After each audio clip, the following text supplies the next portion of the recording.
Hi friends, and welcome back to my channel. So today we are filming my August wrap-up. I decided in the beginning of the year that I wasn't going to do monthly wrap-ups anymore. I was going to do quarterly wrap-ups where I talked about my stats and my favorites of the quarter, but I've been kind of missing just sitting down and talking to you guys about all of the books that I read. So I think I'm going to go back to monthly wrap-ups. A little bit there I was doing bi-weekly wrap-ups, and I'm not reading enough. I'm in my summer reading slump right now. So I think I'm going to stick with a monthly wrap-up, and then if it gets to be too much, then I'll go back to bi-weekly wrap-ups. So my first read of August was Equivalent Exchange by Christina C. Jones. This is a contemporary romance about Karis and Lakin, and they end up meeting after Karis gets out of a domestic abuse situation, and she meets him at a bar while he is bartending, and she has a one-night stand with him. And then the next day she wakes up to an email saying that he would like to hire her, so she goes in for a job interview and it ends up being Lakin. I ended up giving this 4 stars. I think this is one of the most mature and beautiful romances that I've ever read. Like Christina C. Jones' writing, but I think this exemplifies her talent. It's a pretty short book, but it tackles a lot of topics very maturely. So tropes that I feel like would have been used in another romance and would have made the couple split up or what have you, they handled very maturely and they handled together. And I even feel like their conflict was a very mature conflict and something that I feel like would have been a conflict in a relationship. But there was a lot going on here. There was trauma, loss of family members, dementia, there was jealous ex-partners, all of those things, and it was handled very maturely and very, very beautifully. A pretty quiet romance. It centers around his brewery and his aspirations for that brewery and her job there. And it's very quiet, but it is really beautiful. If you're looking for a very mature romance between 2 mature people that can handle their shit, I would definitely recommend this. I really appreciate that we're getting a couple that is dealing with things that would be used as a third act conflict or would be used to make the story more dramatic, but it's real and realistic and how adults would react to the conflict that they're being presented with as a couple, and I loved it so much. So then I got into sort of a reading slump, and I've been in a reading slump for a couple months now, but I wanted to get out of that. And I thought the way to do that would be to read some manga and graphic novels. The first one that I want to talk about is Sweat and Soap Volume 1. This was fan-fucking-tastic. I gave it 5 stars. I don't usually rate the first volumes in manga and graphic novel series just because they tend to be starters. But this was so good. It's basically about a woman who works at a soap company and she has BO. And she's in a mall one day trying on perfume, and this guy gets a scent of her, and he also works at a soap company, and he's kind of like the idea guy, and he is obsessed with her scent. So every day they meet for lunch and he smells her, and it sounds weird, but it is so stinking cute, and their relationship is so cute. There is sex in here. It's not super graphic. You might see a nipple, you might see some butt cheeks, but it's so, so cute, and I'm very excited to continue on. This is just kind of the intro to their relationship, but it's so stinking cute. Then I read volume 0 of Jujutsu Kaisen. This is a pretty complicated story. I have watched the anime, so I'm pretty familiar with the story. This is volume 0, meaning it's kind of like a prequel, but basically it centers around these people that have curses, and the curses have special abilities along with them. And the main character of this volume is found with a curse seems strong, but they don't know the origins, and he doesn't know how to control it. So he goes to the school called Jujutsu High, I think, or Jujutsu Academy, to train. Then I read Blue Flag Volume 1. This is a queer quadrangle, but we haven't quite gotten there yet. But this is basically about a kid, but he's trying to help her with her crush on someone. And I've heard it gets very complicated, and there's a lot of characters and a lot of relationships, and I didn't rate this one, but I will be continuing. I really enjoyed it, and I'm excited to see where it goes from what I read. I read The Girl from the Sea.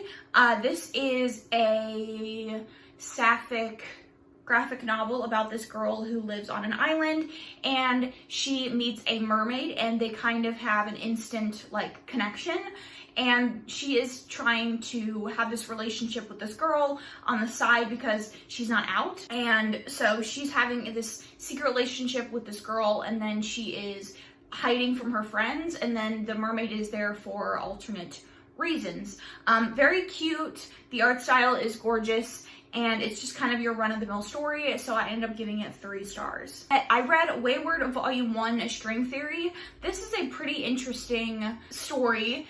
So it's basically about this girl who moves to Tokyo to be with her mother, and she discovers that she has this power to see like these red strings, like these strings of something, and they are leading her places, connecting her to people, and she meets some other people that have powers also, and there's of course a big bad. I really found this interesting. I might continue. I didn't rate it. It felt very like DC-esque. The art style felt very DC-like. It was a good little comic to begin the series, and I might continue. So I read Eat and Love Yourself. This is a graphic novel with beautiful art. And it's about a girl who has a lot of body image issues, and she has a lot of issues with food. And so she discovers this candy bar that lets her relive memories from her childhood. And it's really about her discovering why her relationship with food is the way it is, why she thinks about her body the way she thinks about it, and kind of coming to terms with taking charge of her own life and how she can change her daily life for the better, and how she can change her mindset about herself. And I really loved it. Like I said, the art style is absolutely gorgeous, and I liked the story. I ended up giving it 4 stars. I next read Teen Titans Beast Boy. This is a series of all of the Teen Titans. The first one was Raven, this one was Beast Boy. It's like Beast Boy's origin stories. I gave it 3 stars. I then continued a manga series that I started earlier with Bloom Into You Volume 2. I didn't rate this one, and I don't know if I will be continuing. If you have read this series, let me know your thoughts down below. I know that Izzy from Happy For Now really likes this series, or she's reading it, or she's read it, but I felt a little bit like the love interests' actions were a little uncomfortable. So this is basically a sapphic story about a girl who a classmate has a crush on her, and she doesn't return those feelings, but she likes being loved. This is, I'm assuming, the slow progression of her having feelings for her. There's several things in the first volume and in this volume that the love interest does that make me uncomfortable. She has a lot of boundary issues. She does a lot of things that I feel like the heroine, the main character, isn't really on board with. She didn't get permission with to do, so it just made me a little uncomfortable. So next up, I read Laura Dean Keeps Breaking Up With Me, and this is exactly what it sounds like. It's a sapphic graphic novel about a girl struggling with her relationship with another girl who cheats on her, who constantly breaks up with her, who constantly is blaming things on her and all of that. And meanwhile, her friendships are falling apart because she's so wrapped up in this relationship that she doesn't seem to care about anybody besides her and her partner. And I ended up giving it 2 stars. For starters, the art is just not my thing. I get the point, but I didn't like looking at it. And everyone sucks. Like, I know everyone's supposed to suck, but it wasn't like everybody sucks so you're rooting for them to get better. It was like everybody fucking sucks, and I don't care. Like, they could all choke. It's kind of how I felt about it. I read The Prince and the Dressmaker, which I gave 5 stars. This is a very cute little novella, or very cute little graphic novel about a dressmaker and a prince who likes to wear dresses. I read Pumpkinheads. I gave this 3 stars. It's a very festive story about 2 kids who work at a pumpkin patch. It is their last year working there, and they are attempting to get the male in the friendship to the girl that he has a crush on who also works in the pumpkin patch, and it's cute. They just go through all of the different like parts of the park, like the food area and all of that, and they just kind of enjoyed themselves. It was cute, but I felt like it was cute, and the art was like the best part, but I feel like the story wasn't really thought out. Like there was no thought put into the story. She just was like, the art came first, and then she was like, okay, well, I'm gonna do the barest of minimums to put a story to this. I read Glory Days, which I didn't read, but I won't be continuing. It's a story of 3 women who just like come together. Basically, they all have their own issues and they end up coming together. I didn't like the art and the writing, like it was very dense. I didn't like the art and I just didn't really like it. I read Sparrowhawk, which is a super interesting like Cinderella, Alice in Wonderland-esque story about a girl who, in an attempt to escape from her stepmother, kind of falls into this other world of fairies, and she slowly kind of becomes more evil and evil because she falls in with a lynx-like creature that tells her that in order to survive fairy that she needs to kill things, but in reality every time she kills something she gets more corrupted, and it's incredibly good, and I will definitely be continuing. It was very, very interesting, very, very dark, and if you are interested in any of those, if you're interested in like a dark Alice in Wonderland where Alice is like killing things, I would highly recommend this. And then the last manga that I read was The Ancient Magus Bride, Volume 1. This is basically about a girl who is like a slave. She gets bought by her master, and she is set to be his bride eventually, but also his apprentice in magic. And I didn't rate it. It's okay, like it's kind of the stereotypical like manga anime story, so I might continue. All right, and then I was feeling some emotional reads, so I picked up Eleanor and Gray by Brittainy C. Cherry.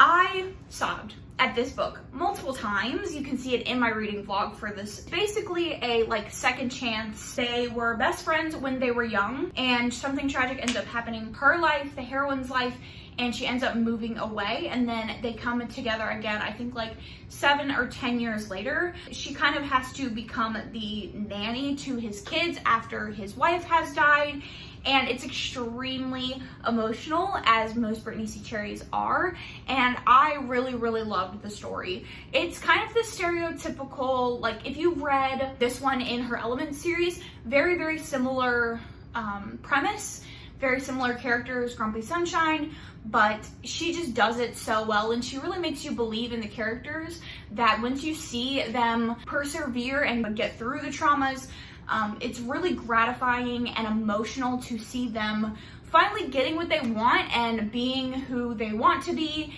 and it's really, really beautiful, I think. So there's 2 aspects to this that I think are really beautiful. So you have Grayson, who is the hero, who lost his wife, and also he has sort of a rough family. So once he loses his wife, he becomes very withdrawn, he becomes very cold, and he doesn't really feel like he can be a good parent. So he shuts his kids out.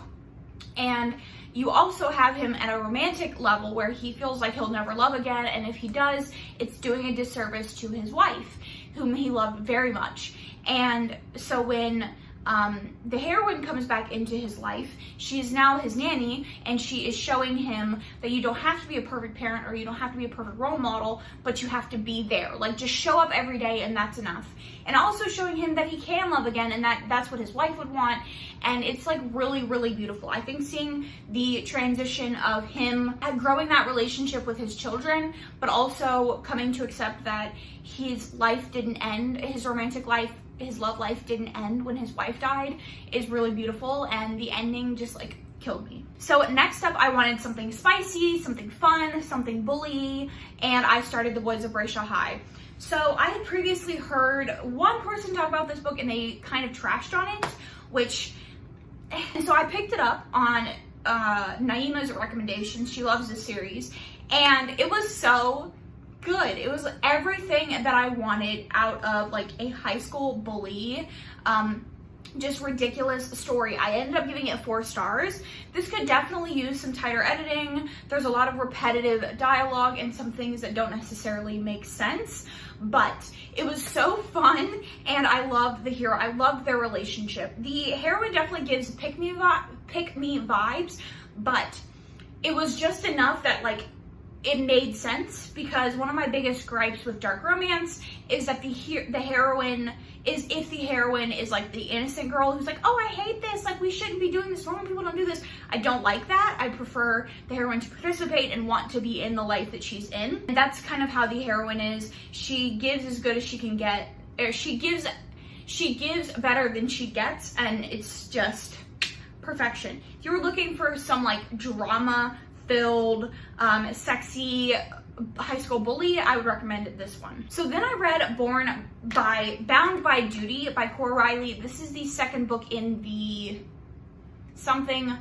Born in Blood, something series. It's a mafia series, and I gave this 2 stars. I gave the first one 2 stars. I honestly could not tell you what this book is about. So let me look at my review. So I said, oh yes, so this is between Val and Dante, and it's kind of an arranged marriage. And I said it was sexy, but I think that not having Dante's point of view in the story really hurt it. Dante is this like cold person the entire time, and then something happens and he suddenly changes his mind, but because you don't get his point of view, you don't see his feelings grow, so it always kind of just feels like sex to him.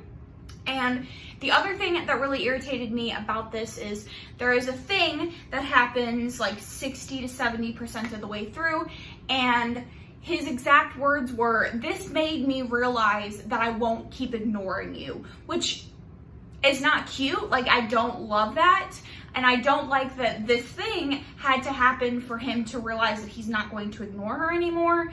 So, and on top of that, I felt like this thing was a way for the author to be like, okay, well, I don't know how to evolve the story, but I need this relationship to suddenly get better, so let's throw this thing in there.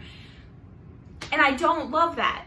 Like, I don't love this thing being used as a plot device or something to further the plot. I already don't like it to begin with, and the fact that it was just thrown in there, it didn't make sense. And I feel like if we had gotten his point of view, maybe it would have been a little bit better, but because we were in her head the whole time and we didn't really know how he was feeling, it just felt very like, it felt like he got better or he grew to love her because the author wanted him to grow to love her, if that makes sense. So then I read Black Sunshine, and this is a vampire romance, and I gave this 3 stars. My biggest complaint with this was that it was boring. Like, they got together way too soon, and there was really no plot. It's a pretty thick book, and it starts off with our heroine being kidnapped. She is a vampire and she doesn't know it. And her family took her when she was young, and she's supposed to be this big, powerful vampire. And that's all well and good. And it started out great with the kidnapping and all of that. But once she realizes what she is, it's like all of that tension just went away. And they get together instantly, and they are in love instantly. And it feels like a little bit of like fated mates without like the mating bond, if that makes sense. Because she kind of just excuses away the fact that they're in love instantly by the fact that they fed on each other and like he's the one that changed her. And that just feels kind of lazy to me, and there was really no plot to back up the story. And I feel like there was a lot introduced like about her powers and how OP she is without really much explanation. And I'm assuming we'll get it in the next book if I read that one, but I thought it was just boring. I don't like when couples get together too soon, because I'm reading a romance for like the angst and the drag out and seeing the relationship grow. So like them getting together early just like ruins all of like that good tension to me. Then I read Archer's Voice. Okay, this is a very unpopular opinion. You go on Goodreads and this is very highly rated as a 4.3, like everybody loves it. I thought it was f***ing boring. I gave it 2 stars and I don't understand why people love this story. It's about a woman who moves to a town after some trauma happens in her life that she's trying to escape, and she kind of goes on a road trip and decides to settle in this small town. And she meets Archer, who has some trauma in his past that has resulted in him being mute. And he is a very divisive figure in his town. And their relationship starts pretty early on, and there's no real conflict. So I think that's my issue. I don't like stories where they get together too soon, because then I'm kind of like, okay, what am I reading it for? And that's the issue that I had here, is that it just felt slow to me. And the more I think about it, the biggest thing that pushed me for not liking this book, or a glaring issue that I had, is there's a scene in this book, and I'm gonna put a little spoiler right here, so if you want to skip ahead, feel free. There's a scene in this book where they're already together. I would say this is like 40 to 50% of the way through. And his cousin, who there's like a big back and forth in this town amongst like his family members. There's a lot of drama. People were cheating and people killed people, all of that kind of stuff. And his family ultimately ended up dying in a car crash that he was involved in, which was kind of where his mutism began. His cousin is not a great person. He abuses him. He says not great things, verbally abuses him. And he kind of trashes him in town. He is the sheriff, all that. But when they get together, he decides to take Archer to a strip club. He's never been to a strip club before. He was raised by his uncle, who was a loner out in the woods and didn't really teach him anything about sex, about relationships, or anything like that. So he didn't know what strip clubs were like and all of that. And his cousin convinces him to go into a back room with one of the girls for a lap dance. And our hero is pretty open about it and tells our heroine what happened. And I think my biggest issue came from the fact that I really felt like the heroine infantilized the hero a lot. I get that he was raised very secluded and he's not as well versed in things, and he's not as familiar with social etiquette and how things work, but it really felt like she was treating him like a child. And I think that was my biggest issue, is that it didn't feel like a real genuine relationship. It didn't feel like they were partners. It almost felt like, oh, good on me for being with Archer, who has these X, Y, and Z issues. And I don't know, I didn't like it. It was boring. They got together too soon, and I had those issues with it as well. So then I read 7 Sins of Snow. I read this for the Dark Romance Readathon that I co-hosted, and I gave this 4 stars. Basically a Snow White retelling, and the first 20% of the book is setting you up to get the idea of Snow's awful mother. Her mother killed her father, has the mirror, and she is the queen of this area, and she uses her powers to manipulate the people of the town. She really uses Snow, she abuses Snow physically, mentally, everything. And so the first 20% is spent in this town, in the castle, doing menial labor, doing hard labor, being abused, all of that. Literally abused, whipped and things like that. One day she ends up escaping, and she comes across this bar full of very mysterious people that are dancing, and one of the waiters gives her this nectar that heals all of her wounds, and she ends up getting recaptured again. But while she's at the bar, she captures the attention of these people called the 7 Kings, and they are said to rule all of the lurkers.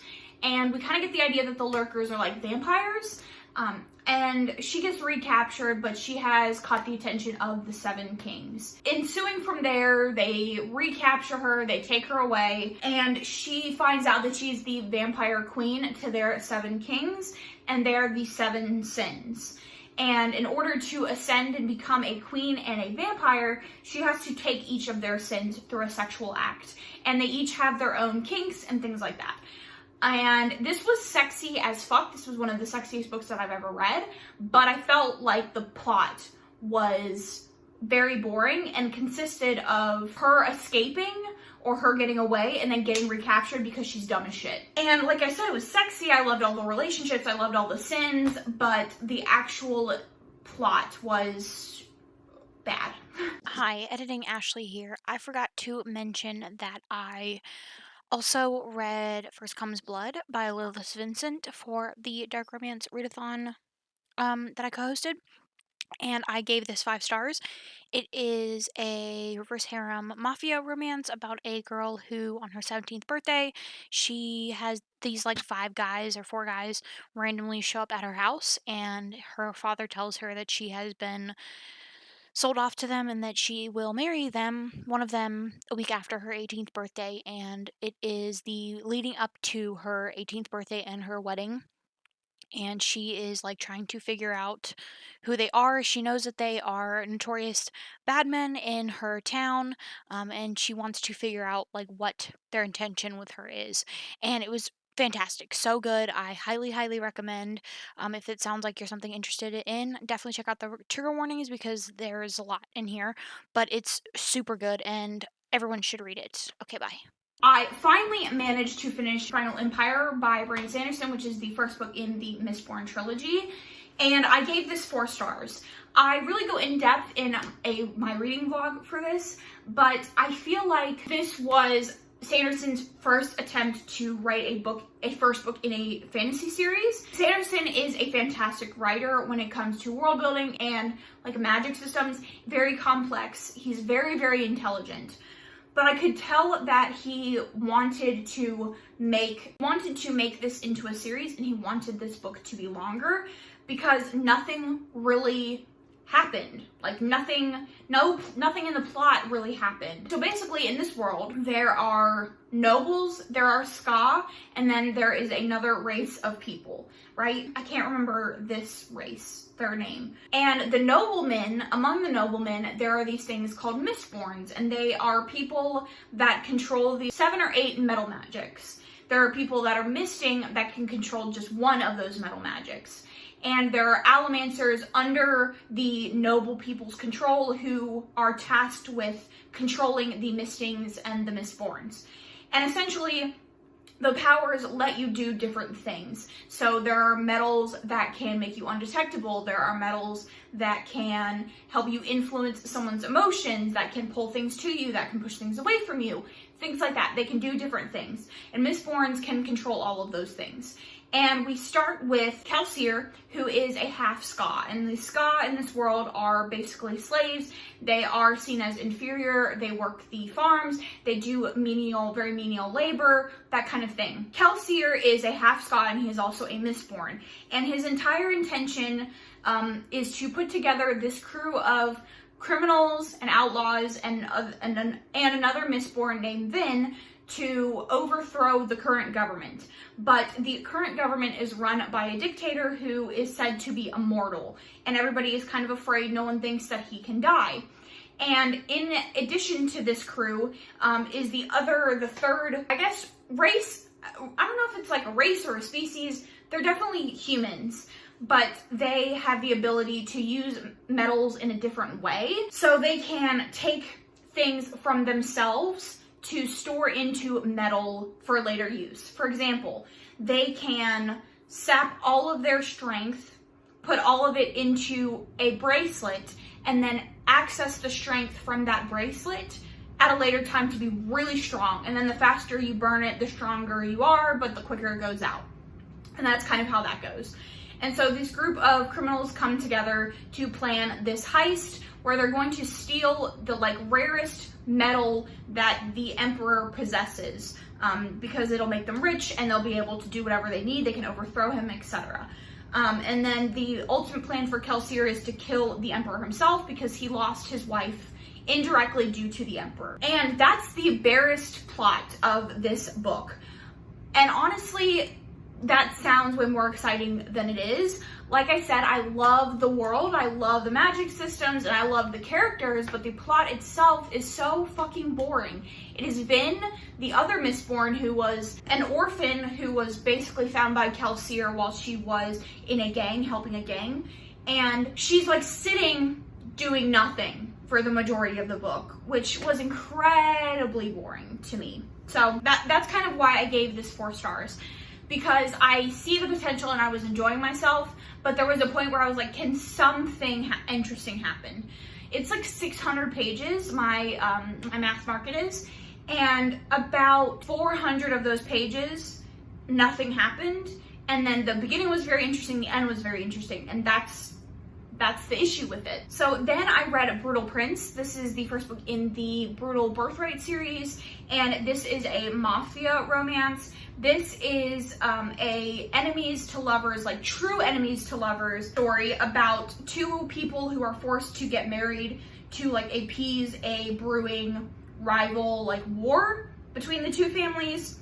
One I think is the Scottish or Irish, and one the Italian and the, I want to say Scottish. I think it's Scottish. And this is a true enemies to lovers. They really do not like each other. The story actually starts off with the heroine crashing a party at the hero's house for the hero's sister's birthday. And she sets their house on fire and he catches her. And in the midst of setting their house on fire, she takes a watch that is his. So he basically comes after her for the watch. And he has her brother beaten. And he loses ability, like he basically has to go into physical therapy for his legs. But his whole life is like sports. And so she is very obviously angry that the hero has possibly damaged her brother's future. And she throws the watch into the river. And so this kind of starts like a rivalry between the 2. And so the families meet and they decide that they're going to get married to settle this dispute. And they get married. And they start by like having hate sex and things like that, and it's incredibly sexy, and then it goes from there. And this is a story of like, I read it and I didn't even know I was reading it. Like I finished it and I was like, wait, huh? Like how did I finish it that quickly? How is the story over? It was a fantastic book. I gave it 4 stars. I do feel like it wasn't necessarily anything groundbreaking, which is why I didn't give it 5 stars. But I loved the story, and I'm very excited to move on to the Kingmaker series, which I've heard is just like heads and shoulders better than the Brutal Birthright series.